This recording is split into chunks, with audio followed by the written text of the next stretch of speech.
Hospital story time. One day the doctor comes in and I tell her I am on the wrong fluids. I need to be on half normal saline with electrolytes and I need a dose of Lasix. She looks at me and she goes, well, I need to consult the hematologist team and I'll get back with you. Now, from the beginning, I did not trust this lady. So I called in a nurse and I said, I'm going to need you to email the consulting team and let them know that I need a dose of Lasix and I need my fluids changed to have normal saline with electrolytes. Within 30 minutes, someone from the consulting team came in, told them what I needed, and I told them why I needed these things. No problem. He put the order in right then and there. Then I went and I asked him, I said, did the doctor say anything to you about what I just asked you for? He said no. I said, I was hoping she was going to prove me wrong, but she didn't. She proved me right. From the beginning, I did not trust this woman.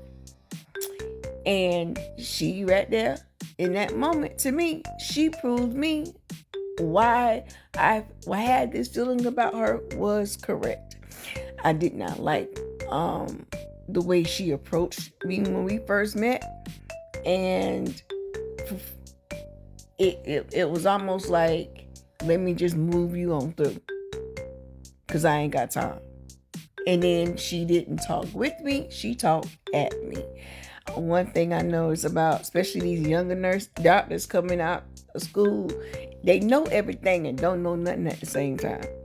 So the second, I had two people from the consulting hematologist team come to see me. By the time the second one came and she heard nothing, I was like, I don't want this doctor for my doctor no more. They was like, fine, done. About 2 hours later, the doctor walks in my room. I look at her, she look at me. First time I actually looked her in her face, the whole entire time I was there, I was like, what you doing in my room? She was like, well, I noticed you got your Lasix and your fluids changed. And the way she said it made it sound like, oh, so you got it done anyway. So I was like, well, I was told you weren't going to be back in my room because I requested that you no longer be my doctor because I don't trust you. So then she comes a little closer to me.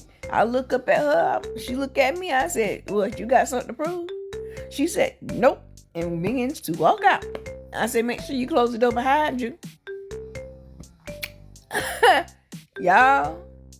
So that next day, she comes in my room and I'm like, okay, they ain't changed my doctor, but I know the consulting team got changed because they switched over the weekend. So I said, we need to have a conversation. So I said, do you know why I told you I don't trust you? She said no. And she said, matter of fact, it was the first time a patient had ever told her that they didn't trust her. I said, well, our first, meeting, you made me feel like, let me just hurry up and get her out of the way and get her in the room, whatever. I said, then on top of that, you talked at me, not with me. I said, I don't like that. I said, I have gotten, to me, at least in my opinion, this far in my life by taking care of myself the way I do and make sure I include people that's going to care about me the way I care about myself. And I said, you just act like you did not care. I was just something to get out the way. She said, oh, I didn't. She started crying. And then I told her, I'll admit, by the time I got to you, yeah, my attitude probably was a little bit bittish because all the BS I went through down in the ER, by the time I saw her, anybody could have got it. So I'll admit, probably that could have been my fault too. Right now, I apologize to her about that, but I told her. And then we got into talking, and I said, I told her, alike, don't know jack at the same time. I said, and then you proved me right. And I explained to her how she proved me right. And I told her, I said, I'm 49 years old. When I tell you I need something, trust it. You had to go check with these people. No sooner as I told them what it was, they believed it and put it in and everything. You want to go through a whole thing of getting a test done and having an x-ray done. For what? I needed the Lasix and I needed my fluids changed. Soon as that happened, I started feeling much better. To tell you the truth, I said, I'm sitting here literally swelling in your face and you gonna question it. But, and so she goes through this whole story about, well, when she finally contacted them, I said, yeah, and I get it. I ain't the only patient you got, but look how long it took you to do that, and look how quick it took for them to come to my room and see what was wrong. Make it make sense. But anyway, we had a long conversation. I apologize because, like I said, my attitude was a little bit bittish. By the time she did come in, and then the rest of those days, up until that moment, I never looked this lady in her face. I did not give her that respect.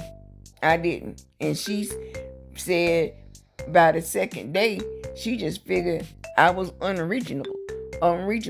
No, baby girl, you lost me from the beginning. And I told her, I said, yeah, I get it. We have people that are out here just using the system to get pain medication. But you got many of us that ain't out here doing it. You got many of us that will sit at home a whole week and a half and suffer before we enter this hospital because of the BS and the bias that comes along with having sickle cell when we go to the ER. I said, so you got to learn how to wean us out. And then I found out this past week, y'all, they got people lying, claiming that they have sickle cell just to get narcotics. Who would want to claim this mess? If you out there claiming this mess, knowing you ain't got it, you can have it, and you can have everything that comes along with it. What's wrong with you? Don't be out here claiming stuff like that.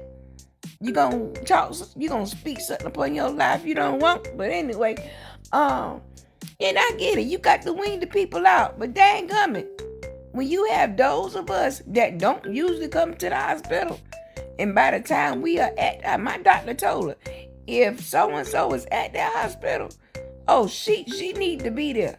Because she done tried her best not to be there. He told her. I don't know.